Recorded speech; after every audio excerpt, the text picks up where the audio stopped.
there'd be all these conclusions that you would jump to. Hey everybody, Jeff Stone here with another episode of MagicReviewed.com. Today we're taking a look at Harapan Ong's jumping to conclusions. And sorry if I said that your first name wrong. It's Harapan or Harapan, I'm not sure. And I've heard it and I forget. Anyway, we're taking a look at jumping to conclusions. Inside of this box are these two boxes. And they're flashcards. I've already taken the cards out for ease of camera operation. And you get these Chinese flashcards, which I think is a great hook for an effect, right? The basic effect is you think of any one of these cards, and then I, the master of the mind, will look through and pull out ones that I think, ooh, you're thinking of this one, maybe this one. Then I lay them out on the table and ask you, is you're in one of the six on the table? Go watch the trailer. It'll be better than hearing me do it. But I start eliminating ones until I've narrowed it down to a couple that I think it might be, and it turns out yours isn't there anymore. But then if you reorient the cards, they end up spelling whatever you were thinking of. So this thing here can be reoriented. It looks like a K, right? And so you end up reorienting that word sounds weird. That's a total weird word, isn't it? You end up changing the orientation of the cards such that it spells out the thing they're thinking of. Okay, that's the basic effect. You can do it with the Chinese flashcards, or these are just plain cards and they're just a bunch, like there's a person, there's a star, right? A bunch of different ones. The method this is based on a Max Maven thing, and I'll say it.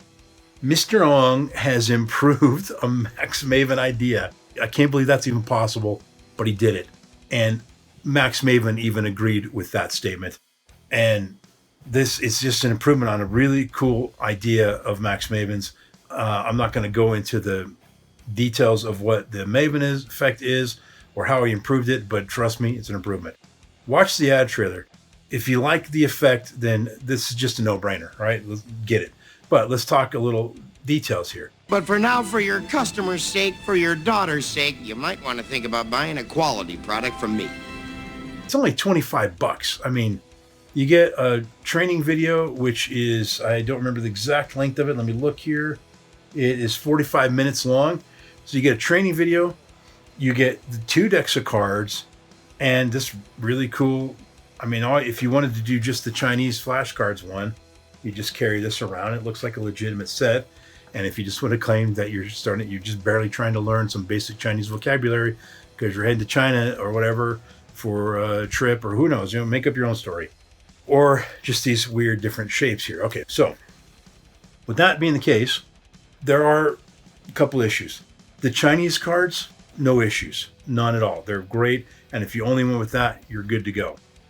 But the other ones, product quality issues, these boxes here are super stiff, and it's really tricky to get those out. I'm always afraid I'm going to rip it when I try to open these boxes, so be careful on that. But when you do this version, okay, let's say this was the shape you're thinking of. Now remember, I'm going to rearrange some of the other cards to end up spelling the thing you're thinking of. What are you thinking of right now? Probably a snowflake, maybe, or it looks like almost like an asterisk to me. Asterisks to me. But the word that I would spell out, if this was the card you thought of, is snow. So that's sort of borderline. But the idea is that you're thinking of the word and I'm getting your thought and then I spell it out. And so if you were thinking snowflake and I spell out snow, okay, that kind of works. But now what are you thinking of? An octothorpe? What you kids probably call a hashtag. That's not really one of those, is it? Is that a tic-tac-toe? Well, not quite, because that's not enough squares. What is that thing? I'm going to guess that you will not be thinking of the thing that this is supposed to represent. And the answer is, before I tell you, put your answer down in the comment. What do you think this is?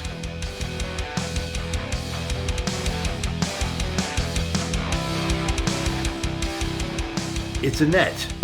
Not Annette, like some person named Annette. It is a space net.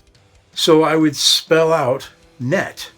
Now, if you were looking at this and you were thinking in your head hashtag or pound sign, or if you're really cool, Octothorpe, or something other than net, because you probably weren't thinking of net, that can make for an awkward moment.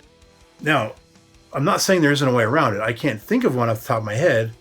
It would have been nice if in the video he addressed that. Because with the Chinese cards, it's easy. Because you're supposed to think of the word big, or you're supposed to think of the word of, or man, or whatever, right? You know, mountain, I think, I don't think that's one that you can actually think of. Mouth, so forth. Some of these cards don't make an appearance when it comes to the thinking of part, but the word is on here. So you could have done the same thing on here, right? And they just call them like I'm teaching my kid or my niece or my nephew, or these are flashcards when I was younger and learning to, different shapes and words or whatever. I mean, there could have been a way to do it. That's not a great solution, what I just said. But if the word was on there, then problem solved. So in the video, he didn't really address that at all. And I think that's a little bit of a problem. But it's minor overall, especially because I think the Chinese cards are better anyway. So there's really not much more to say. When the products are good, the reviews are short, sweet, to the point. For $25, if you like the effect, I'm pretty darn confident you're going to like what you get, because you're getting so much for such a small price. And now you know what you need to know to buy it. So final verdict, 4.5 stars with the stone status of gem with a capital G. There you go. Now it's time for you to like, share, subscribe, comment, buy me a diet soda, and listen to the random iTunes song of the moment, which is Wrecking Ball. Yeah, not the Miley Cyrus one. You see I have a lot of covers on here. This is by, there we go. This is by Christina Grimmie. She was a contestant on The Voice.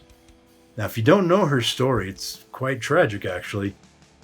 She came on and auditioned with Wrecking Ball by Miley Cyrus. And it was one of those where they all four just turned around within seconds, right? All of them at the same time, 4-chair turn. And it was awesome. And she did some really cool covers during the show. Well, about a year-ish or so after she left The Voice, I think she stayed friends with her coach, which I think was Blaine Shelton, but I don't remember for sure. Blaine, what am I talking about? Blake Shelton. I don't know where that came from. David Blaine, maybe?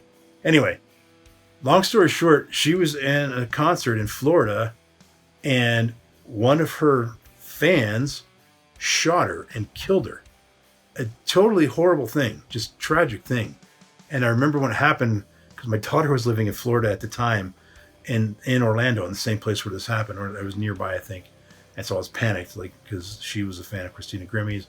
I wonder if she was serving a mission for the Church of Jesus Christ of Latter-day Saints, not going to concerts, but I was still paranoid that she was maybe involved there or nearby it, or like her apartment was somewhere nearby it. Anyway, sorry to make jokes about all this, but shot and killed. She was like 22, 23 years old, super young. She was kind of a little bit famous on YouTube before The Voice. So go support her family by listening to her music on Spotify and on YouTube and wherever you listen to your music. Christina Grimmie, excellent voice, and she really does a good job with taking these really cool sort of rap or R&B type of things and just completely flipping them on their heads and making a really cool rearranged cover of them. So Christina Grimmie, sorry to end that on such a, don't say the pun. Anyway, we'll just move on and tune in next time where we take a look at. That's it for this one, folks. We'll see you next time. Peace out.